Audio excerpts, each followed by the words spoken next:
We have begun more intense engagement with China with respect, first and foremost, to canola and other agricultural and seafood products. It's too early to come to any conclusions. Something extraordinary is happening behind closed doors in Ottawa.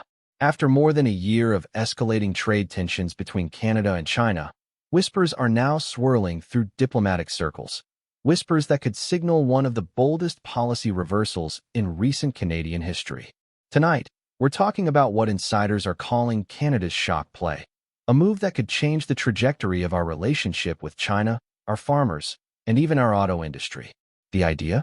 Dropping the 100% tariff on Chinese electric vehicles, not as a surrender, but as a calculated gamble to get Beijing to lift its crippling canola duties. At first glance, it sounds simple. But when you pull back the curtain, it's a web of politics, pressure, and power, with billions of dollars, thousands of Canadian jobs, and international credibility on the line. In August 2024, Canada stunned Beijing by joining its Western allies in imposing a 100% tariff on electric vehicles imported from China.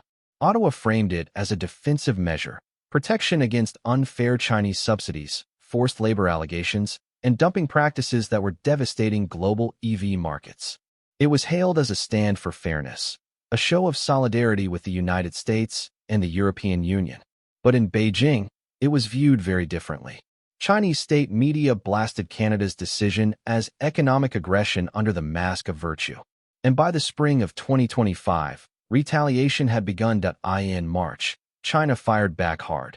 A 100% tariff on Canadian rapeseed oil, meal, and peas, and 25% on pork and aquatic products.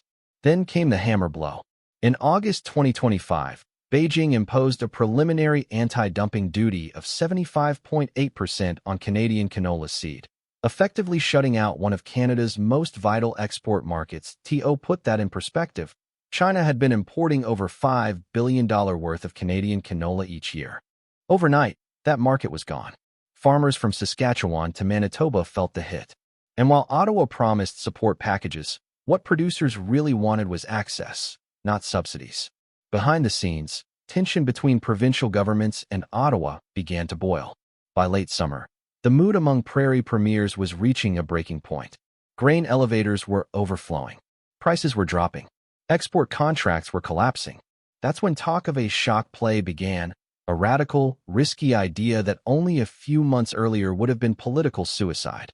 What if Canada dropped the EV tariff? At first, the notion was dismissed as far-fetched.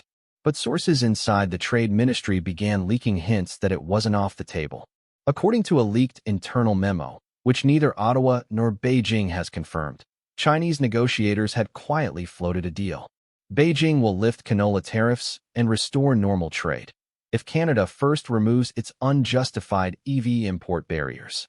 The Chinese ambassador publicly reinforced that position, calling the tariffs a mutual wound that can be healed with mutual respect.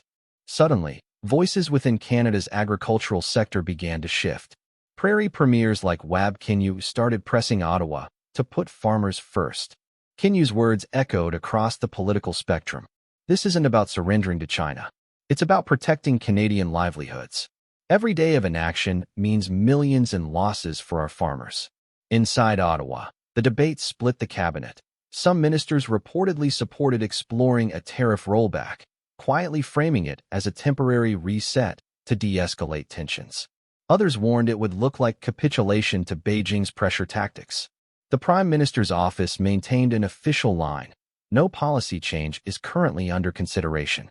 But off the record, insiders told reporters that intense back-channel talks were already underway between Canadian trade officials and Chinese representatives in Geneva, with both sides exploring what one diplomat called a phased de-escalation roadmap. The stakes couldn't be higher. If Ottawa agreed to ease the 100% EV tariff, it would send shockwaves through the global auto market. Canadian EV manufacturers, already struggling to compete with cheaper imports, warned of layoffs and plant closures. The Canadian Auto Workers Union vowed to oppose any move that would reward China for weaponizing trade. Yet, on the other side, farm groups argued that failing to act was just as dangerous. One agricultural federation warned in a leaked letter to the Prime Minister that Canada risks losing an entire harvest season's worth of income.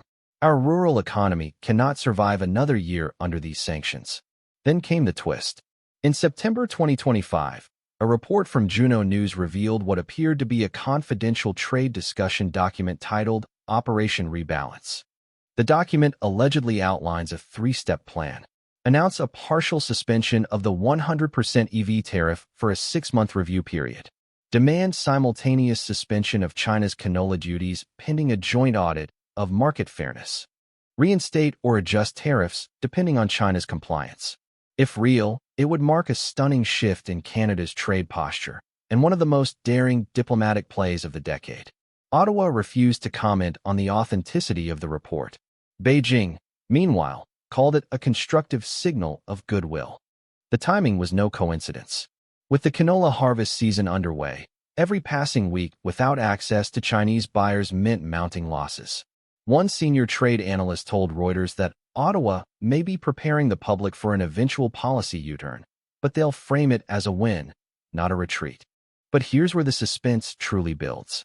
Even if Canada drops the tariff, there's no guarantee that China will follow through. Beijing could delay action, demand additional concessions, perhaps in tech or rare earth exports, or only partially lift its restrictions. If that happens, Canada would be left exposed, weakened in the auto sector and still locked out of the agricultural market. Trade experts warn this could set a dangerous precedent, showing that economic coercion works against Canada. And then there's the political dimension. With the next federal election less than 2 years away, opposition leaders are waiting to pounce. Critics are already calling it Carney's canola gamble. Some even accuse the Prime Minister of bowing to pressure from Chinese diplomats, an accusation Ottawa strongly denies. Still, in politics, perception is everything.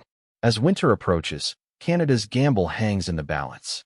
The farmers are desperate, the auto industry is anxious, and the world is watching. If the shock play succeeds, Mark Carney's government could rewrite the playbook on how middle powers deal with global giants like China, turning what looked like a crisis into a diplomatic triumph. But if it fails, Canada could lose leverage in both agriculture and manufacturing, a double blow that could haunt its economy for years. Behind every news headline, every press conference, every constructive dialogue, lies a single question that remains unanswered. Will Canada really pull the trigger on this gamble? And if it does, will Beijing play fair? Or will this be the move that pushes Canada into its most dangerous trade standoff in decades? Because make no mistake, this isn't just about tariffs. It's about pride, power, and the future of Canada's place on the world stage. And the final decision, the one that could decide whether our farmers rise again or our industries fall, could come any day now.